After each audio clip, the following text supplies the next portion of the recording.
और दोस्तों, स्वागत है आप सभी का मेरे YouTube चैनल पे। दोस्तों, सामने आपको स्क्रीन पे दिखाई दे रहा है। इस सेट में भी प्रश्न संख्या 1 से 50 तक हैं और प्रश्न सारे बन चुके हैं दोस्तों। बस इतना ही बोलूँगा, ज़्यादा समय आप लोगों का नहीं लूँगा दोस्तों। अगर आपको मेरे द्वारा बनाए गए वीडियोस पसंद आते हैं, उनको लाइक करें, सब्सक्राइब करें मेरे चैनल को, ताकि मैं आप लोगों को और अच्छी जानकारियाँ दे सकूँ। दोस्तों, इतना बस कहना चाहूँगा कि जो भी प्रश्न आपको सामने दिख रहे हैं, ये लगभग हर तरीके के परीक्षाओं में पूछे जाते हैं। किसी भी सब्जेक्ट के विद्यार्थी इसको देख सकते हैं, पढ़ सकते हैं, किसी भी इंटरव्यू में आ सकता है। चलिए शुरुआत करते हैं, ज़्यादा वक्त आप लोगों का नहीं लूँगा। पहला प्रश्न आपके सामने आ चुका है। भारतीय विदेश व्यापार संस्थान कहाँ स्थित है दोस्तों? ऑप्शंस आपके सामने हैं। नई दिल्ली, हैदराबाद, मुंबई, अहमदाबाद। चलिए जवाब देखते हैं इसका। जवाब सामने है, नई दिल्ली है दोस्तों। चलिए नेक्स्ट क्वेश्चन पे आते हैं। राष्ट्रीय कृषि विपणन केंद्र स्थित है दोस्तों।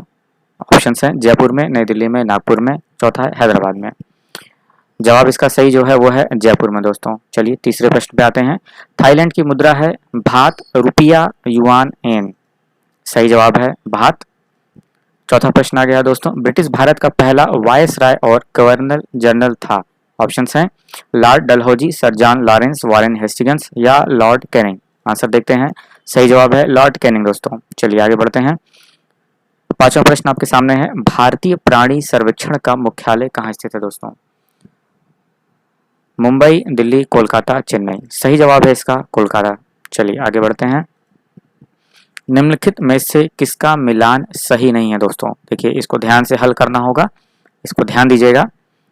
पहला है Columbus 1992, Vasco D gamma 1498, Magellan 1520 या बाल्बोआ 1330 दोस्तों। ध्यान से देखिए क्या लिखा हुआ है कि निम्नलिखित में से किसका मिलान सही नहीं है। मतलब कि जो ऑप्शंस हैं उसके सामने जो सन दिए होंगे वो कौन सा सही ऑप्शन नहीं आपके सामने है। चलिए देखते हैं कौन सा सही है। सही नहीं है वो है आपका बाल्बोआ 1330। चलिए आगे बढ़ते हैं दोस्तों। सातवां प्रश्न है। डाली संसार का सबसे पहला क्लोनित प्राणी था। भेड़ है दोस्तों। इसका सही जवाब है भेड़। अब देखिए दोस्तों, सूची वाले जो प्रश्न आते हैं उन पर विशेष ध्यान देना होता है, क्योंकि उसमें कूट का प्रयोग करके सही उत्तर देना होता है दोस्तों। देखिए लिखा हुआ है सूची 1 को सूची 2 के साथ सुमेलित कीजिए अथवा और सूचियों के नीचे दिए गए कूट का प्रयोग कर सही उत्तर चुनिए दोस्तों। देखिए आपके सामने दिया हुआ पहला है ए सरोजिनी नायडू के सामने है मुस्लिम लीग, बी है एम ए जिन्ना के सामने भारतीय राष्ट्रीय कांग्रेस, तीसरा है सी तेज प्रताप सप्रू उसके सामने हिंदू महासभा है, और डी है वी डी सावरकर जिसके सामने है रिपब्लिक पार्टी। इन लोगों को, प्रतिष्ठित व्यक्तियों को इनके सही कूट से मिलाना है दोस्तों। देखिए जवाब क्या होगा देखते हैं। इसका सही जवाब है, देखिए जवाब सामने आ चुका है दोस्तों।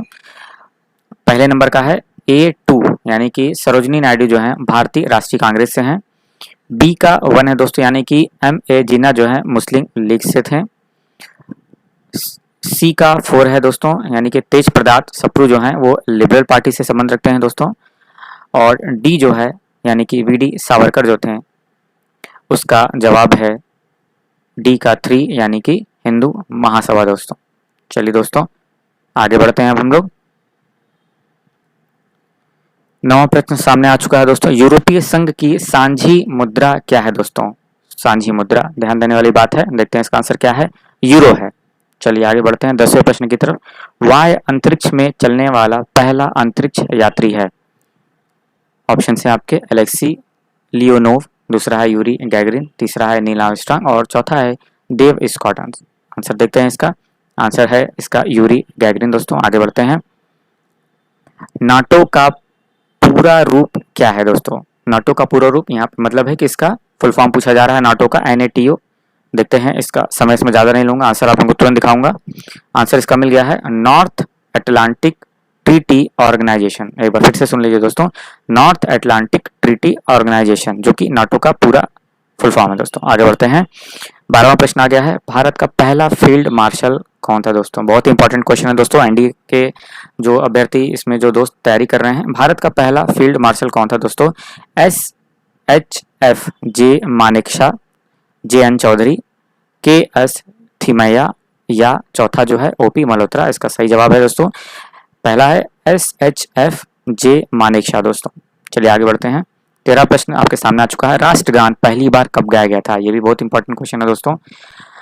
वर्ष 1947 में, वर्ष 1945 में, वर्ष 1950 में या वर्ष 1991 दोस्तों। इसका सही जवाब है 1950 में राष्ट्रगान पहली बार गाया गया था दोस्तों। आगे बढ़ते हैं। 14वां आगे आपके सामने देखिए, बहुत इंपॉर्टेंट है। 2021 की जनगणना होगी। ये बहुत ही अच्छा प्रश्न है दोस्तों, बहुत ही अपडेटेड प्रश्न है, ध्यान देने वाली बात है। 2021 की जनगणना होगी 13वीं जनगणना, 14वीं जनगणना, 15वीं जनगणना या 16वीं जनगणना? इसका सही जवाब है 16वीं जनगणना, जो कि 2021 में होनी है दोस्तों। आगे बढ़ते हैं। भाभा परमाणु अनुसंधान केंद्र स्थित है दोस्तों। ऑप्शन है दिल्ली, मुंबई, चेन्नई, हैदराबाद। सही जवाब मुंबई है। इंटीग्रल कोच फैक्ट्री स्थित है।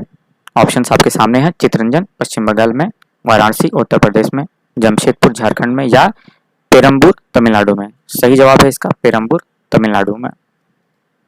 चलिए अगला प्रश्न है आपका, गुरु नानक का जन्म स्थान कौन सा था? ये बहुत ही आसान सा प्रश्न जो सभी लोगों को पता होगा इसको। चलिए फटाफट आंसर दिखा देता हूँ। तलवंडी में है दोस्तों। चलिए आगे बढ़ते हैं। मडुलाई वन प्राणी सेंचुरी किस राज्य में स्थित है? मडुलाई वन प्राणी सेंचुरी किस राज्य में स्थित है दोस्तों? ये प्रश्न है आपका। ऑप्शन है केरल, कर्नाटक, तमिलनाडु या आंध्र प्रदेश। सही जवाब है इसका दोस्तों तमिलनाडु।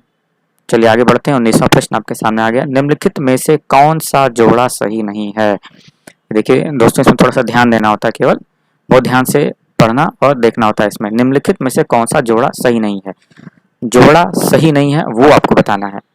ऑप्शन है देहरादून उत्तर प्रदेश, शिमला हिमाचल प्रदेश, दार्जिलिंग पश्चिम बंगाल, पंचपड़ी मध्य प्रदेश। सही जवाब देहरादून उत्तर प्रदेश। मुझे पता था दोस्तों, आप लोगों को पता होगा। चलिए आगे बढ़ते हैं।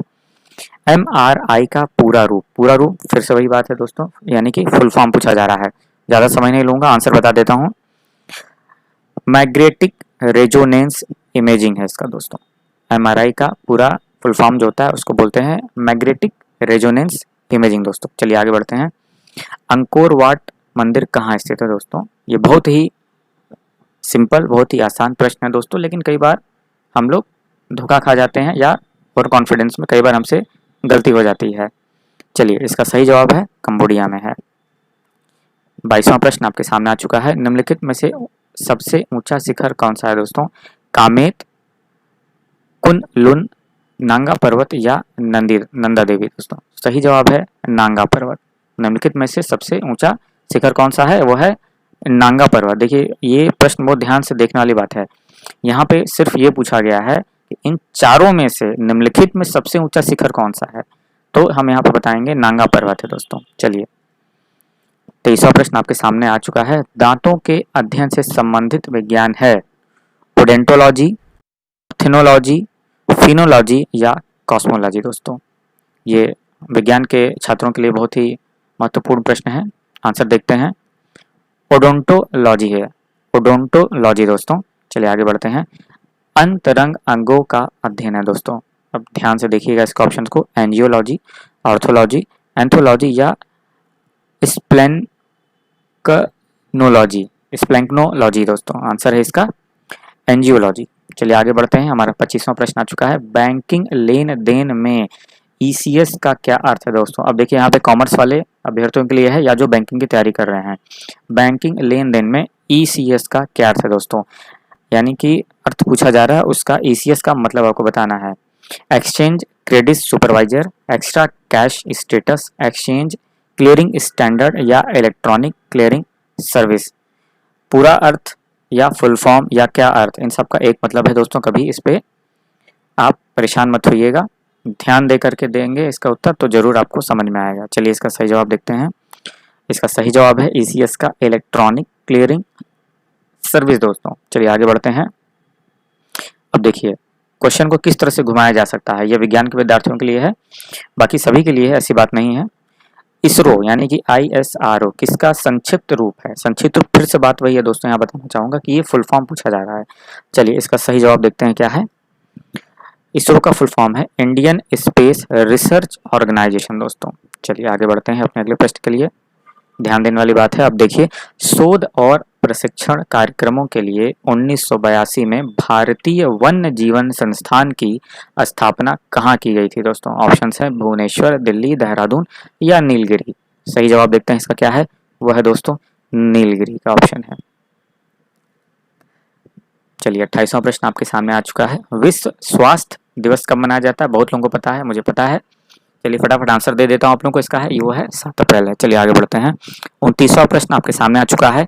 अब देखिए इसको कैसे पूछा गया है, IRDA का पूरा रूप क्या है? बात फिर से वही बहुत सामान्य है कि फुल फॉर्म पूछा जा रहा है किसका, IRDA का। चलिए आंसर फटाफट देख लेते हैं इसका, वो है पहला insurance regulatory and development authority, IRDA दोस्तों। अब देखिए फिर से कूट वाला प्रश्न आ गया है, इस बार देखिए किस तरह से इसको पूछा गया है। घबराने वाली बात नहीं है, ध्यान से पढ़ेंगे बिल्कुल आप कर लेंगे। निम्नलिखित व्यक्तियों का मिलान उन गतिविधियों के जिनसे वे संबंधित हैं। मतलब कि ऑप्शन में आपको ए में दिया गया है व्यक्ति और उससे संबंधित आपको उनके क्षेत्र दिए गए हैं, उनसे बस उनको मिला देना है, यही हमें मिलाना है। ऑप्शंस देखते हैं, सामने ऑप्शंस आपके दिख रहे हैं, इसका सही कूट देखते हैं क्या आता है। वह है दोस्तों देखिए चौथे नंबर पर आ गया है, ए का 3 यानी कि पंकज आडवाणी जो है इस कुनर से हैं। दूसरा है किरण मजूमदार शाह है जो कि बी का 4th है। चौथा है किरण मजूमदार शाह यानी कि जैव प्रौद्योगिकी क्षेत्र से हैं। सी का है 1 यानी कि मल्लिका साराभाई जो है 1 ऑप्शन है उसका है नृत्य।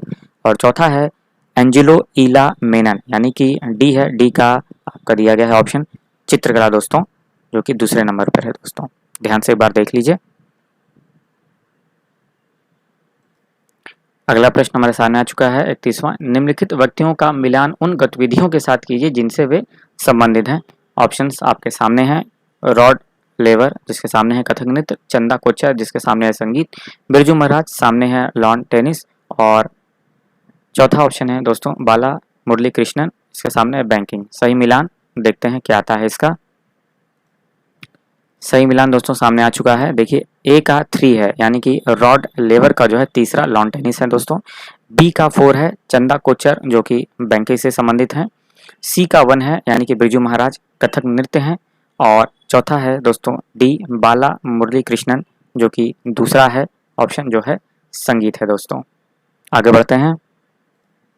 अगला प्रश्न हमारे सामने आ चुका है दोस्तों, देखिए इसमें भी मिलान करना है। भारत के निम्नलिखित राजनीतिक नेताओं के मिलान उनके अपने अपने राजनीतिक दल के साथ कीजिए दोस्तों। प्रश्न आपके सामने है, वह है शरद पवार CPI है, शरद यादव उनके सामने BSP हैं, मायावती उनके सामने JDU हैं और AB वर्धन उनके सामने NCP हैं दोस्तों। कुछ करना नहीं है दोस्तों, मिला देना है बस केवल। इसका सही मिलान देखते हैं क्या आता है। सही मिलान आपके सामने आ चुका है दोस्तों, वो है ए का 4 यानी कि शरद पवार NCP से हैं। बी का 3 है दोस्तों यानी कि शरद पवार JDU से हैं। सी का 2 है यानी कि मायावती BSP से हैं। और डी का 1 है यानी कि AB वर्धन CPI से हैं दोस्तों। चलिए आगे बढ़ते हैं। अगला प्रश्न हमारे सामने आ चुका है, देखिए फिर से वही आ गया है। STPP का पूरा रूप यानी कि इसमें क्या पूछा जा रहा है आपसे, फुल फॉर्म पूछा जा रहा है। STPP का पूरा फुल फॉर्म पूछा जा रहा है। चलिए तुरंत दिखाता हूँ आपको, वो है सुपर थर्मल पावर प्रोडक्शन दोस्तों। चलिए आगे बढ़ते हैं। 34वां आपके सामने आ चुका है। क्या बात है, इसमें केवल आपसे फुल फॉर्म ज़्यादा पूछा जा रहा है, लेकिन कोई बात नहीं दोस्तों, ये सारे के सारे बहुत ही महत्वपूर्ण हैं, किसी भी परीक्षा में इंटरव्यू में पूछे जा सकते हैं।